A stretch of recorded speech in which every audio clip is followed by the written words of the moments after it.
All right, so I figured, I probably told you just long enough, right? So on this episode of Pugliese Speed Shop, we're going to tell you why we got an F100 in the shop, whose it is, what we're going to do with it, and hopefully answer any of the questions we might have about this truck that doesn't even belong to me.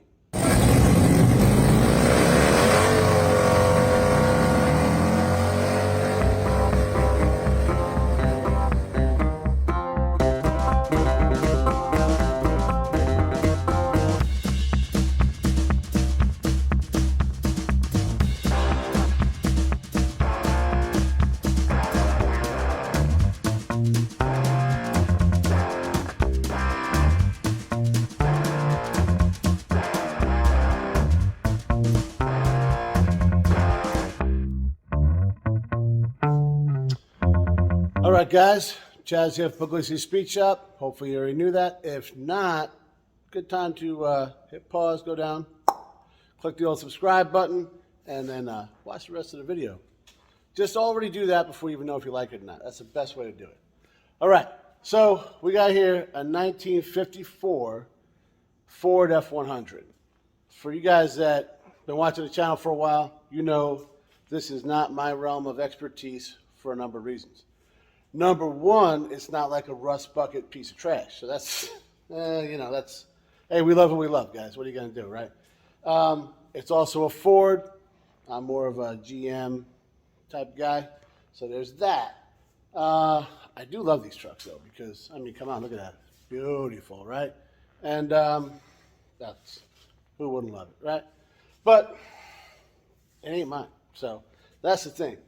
I've been teasing you guys with shorts and TikToks and posts and whatnot saying, what are we going to do with this truck? What do you think we should do with this truck?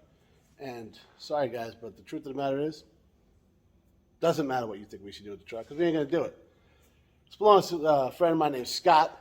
I was introduced to him from a friend named Jay, and they are like lifelong buddies, right? High school, known each other forever. And I met Jay in the Navy. Another long story, right? So here we go. We got Scott's truck here, which is a 32-year project.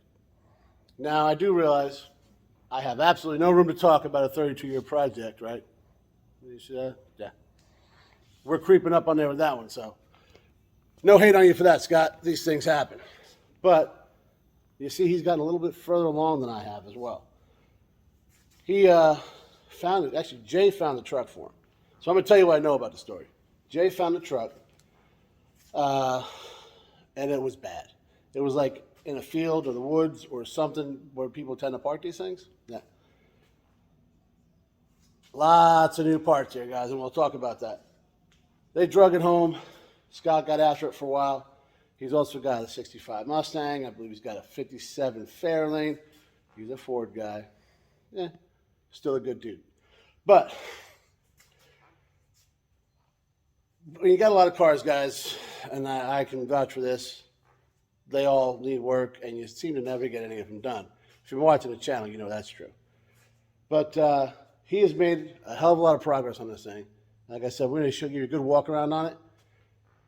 It just needs some finishing touches, plus a little more, but nothing bad. So let me flip you around. I'll show you. I'll give you an actual walk around here. Actually, show you the truck in detail and some of the parts we got, and just where we're going with it. And yeah,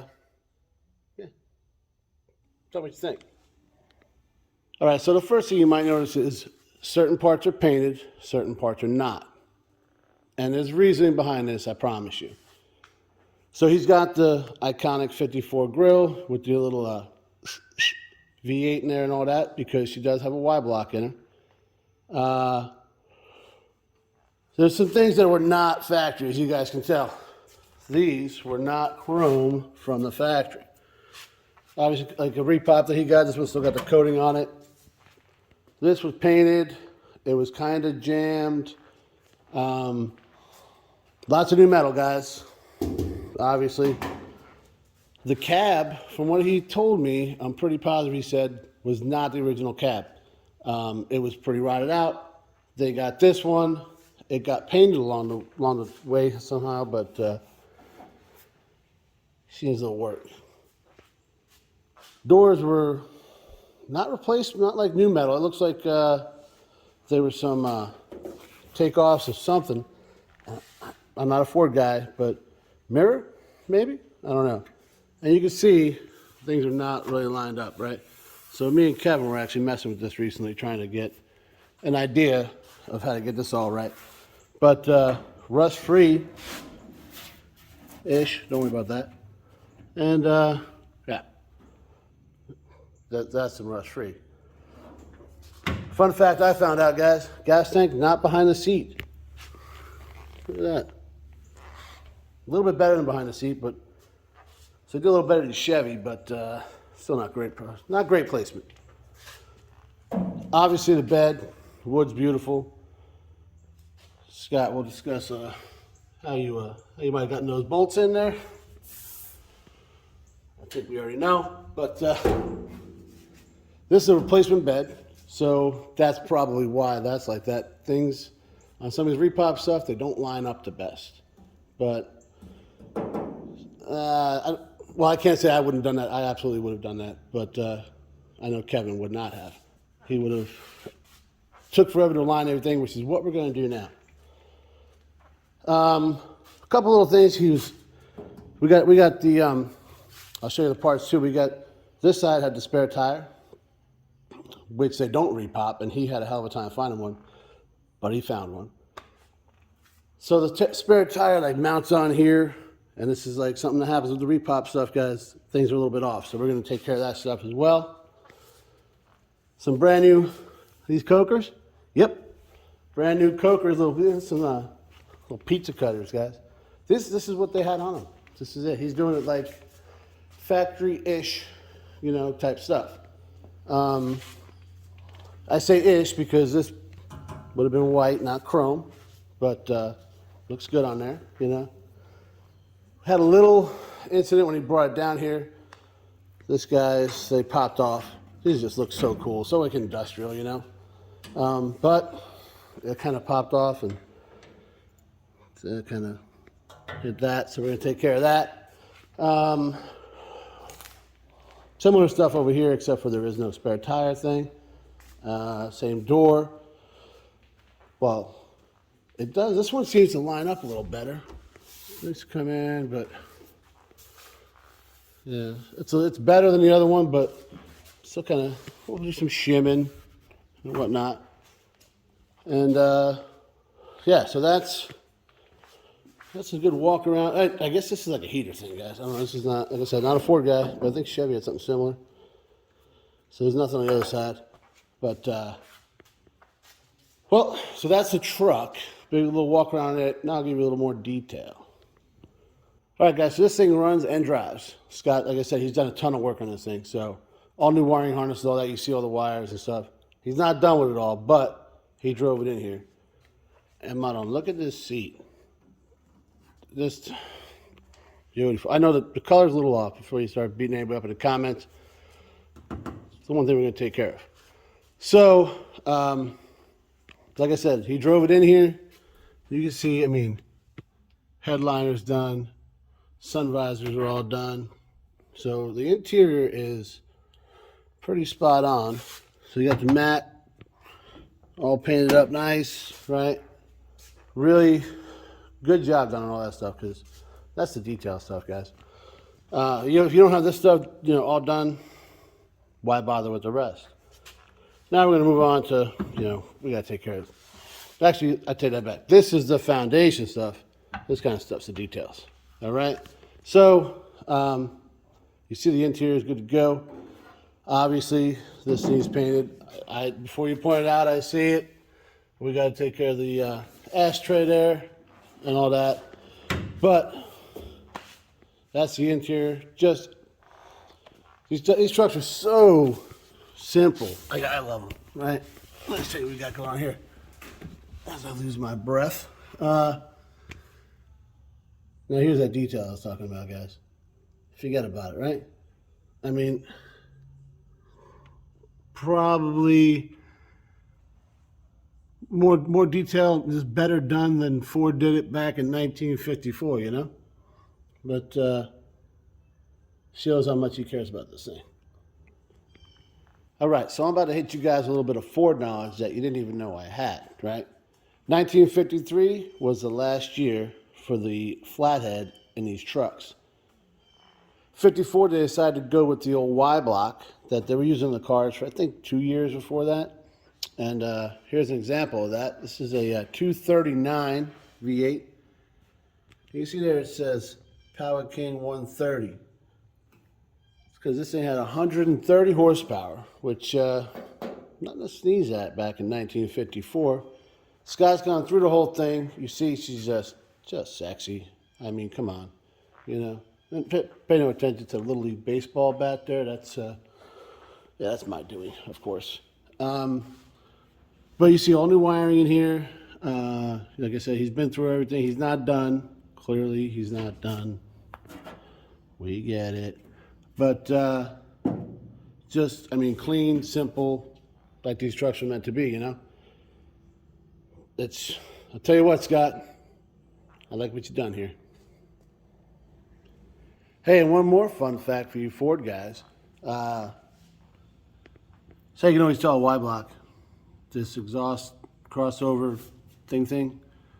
I have no idea what it's for. I just know that it's there. And that's how I can tell a Y block. That's the Chevy guy's perspective on how to act like a Ford guy.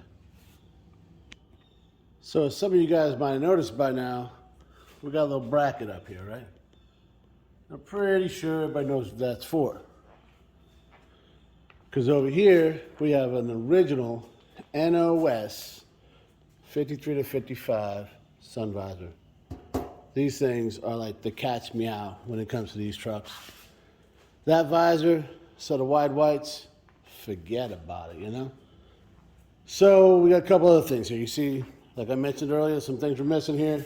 So here's one fender. This is for the passenger side. It's a full fender, repopped one, and it's going to look beautiful right there. So this guy, I got covered because I got to shoot some metal etching primer on this thing. Because what we did was, I say we, Jay brought it actually, and got it dustless blasted. So for you guys that don't know what that is, that's where they sandblast it without a bunch of dust. I don't know the ins and outs, guys, all right? So this thing, you can see it had some gouges and stuff like that. And rather than sitting here forever sanding it, right, we had it blasted. I think it was like $150, guys. Dudes do this everywhere, like locally. Saves a ton of time, aggravation, and your palms. So that's where the spare tire goes in, and then here's the rack I was telling you about. So this is all going to be put on here. Obviously, you guys figured that out, right? But so yeah, I lost my train of thought. This happens. This fender, the reason he didn't just get the repop, they don't repop them. He ended up at Carlisle, super rust-free example of it. Like I said, he's had it blasted. We're going to hit some metal etching primer on it so it doesn't flash rust on us, and then we'll start a little skim coat, and it'll be perfect. And you might have seen we got some of this bracketry here. That's to hold some things on. We got some seals, and then we got the reason it's here, guys. Paint, primer, and all that kind of stuff. All right, guys, so took you around everything. You saw the whole truck, right? And clearly it's an amazing example, right? I mean, he's touched every part of this truck, and it's obvious, right? So he's probably like 85, maybe more percent there. It may not look like it, but it's all the details, right? Getting the gaps right, getting the doors to close right, getting all that kind of stuff. So that's where we're going to come in. And I know this doesn't sound like me because we all know I'm a hack. But I do got some experience with this kind of stuff. I painted a couple cars on the channel. I painted a bunch before that. Actually, in the Navy, I was sent temporarily painting all the SE on the ship, like all the stuff that pulls the planes around and stuff like that. And They actually send you to school for that kind of thing. So believe it or not, I am somewhat educated. But at the same time, I'm not doing some chip food style craziness, right? Because, well, I'm not that good. And that's why. If you guys know these old trucks, they weren't like the trucks of today, the Denali's with power everything and all that kind of crap. They were tools. They were farm implements. They were tow trucks. They were whatever, because they didn't come in four doors. You didn't haul everybody to the mall or whatever the hell we do with things nowadays. They were to get the job done. And that's why you see them. They're all beat up and all this kind of, because that's what you use them for, and that was that. Now, obviously this one, he's put a lot of time and I'm sure a lot of money into not making it that. But my personal opinion, and I think Scott feels the same way, making it this like pristine thing, you know, with the crazy paint and all that, it's just not, it's not my thing. Some people do it, some people love it, and that's why we got all different types of cars and trucks out there, which is what makes this whole hobby awesome, right? But with this particular truck, we're going back to what Ford built it to be in 1954, for the most part. Like, the seat is obviously a step or 7 above that. But, you know, single stage paint.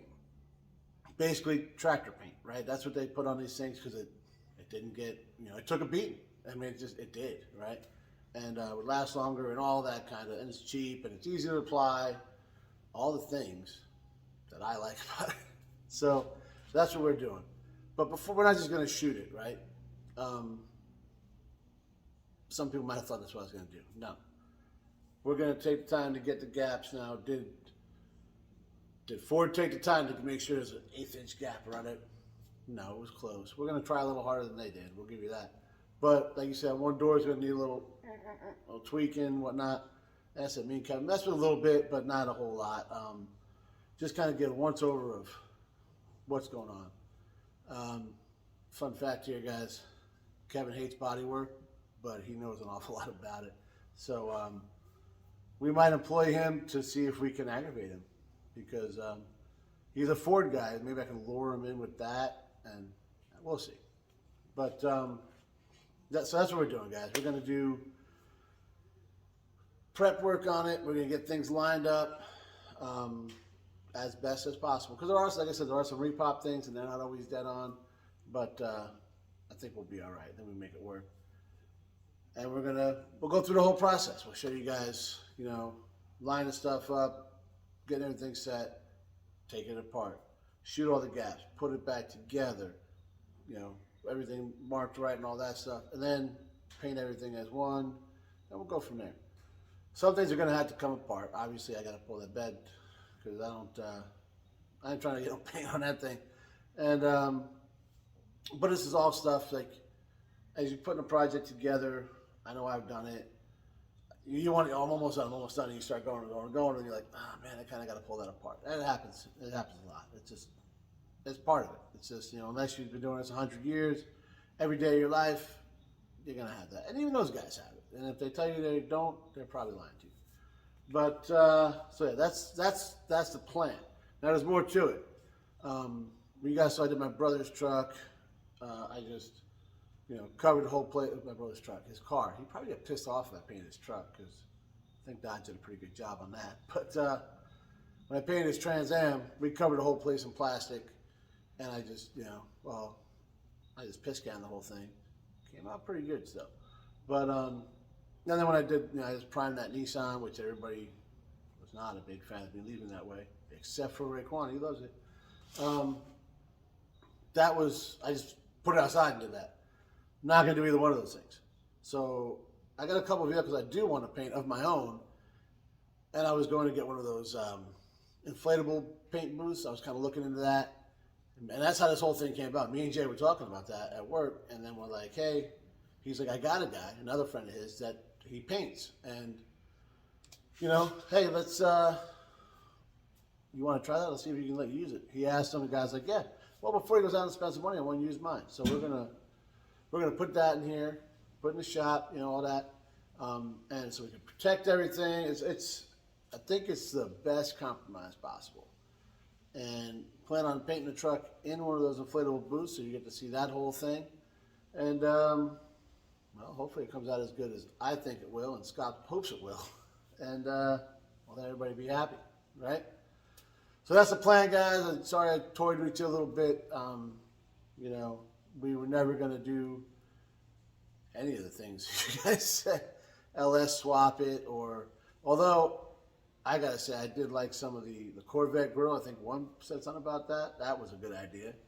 And apparently we got similar taste, because I'd drop it and all that, but that's not what we're going for. Some things are best just, you know, left the way they were intended. So now you guys know. That's it. We'll follow along, you know, like, share, subscribe, ring the bell, tell a friend, and let's see how this thing comes out. Thanks for watching, guys.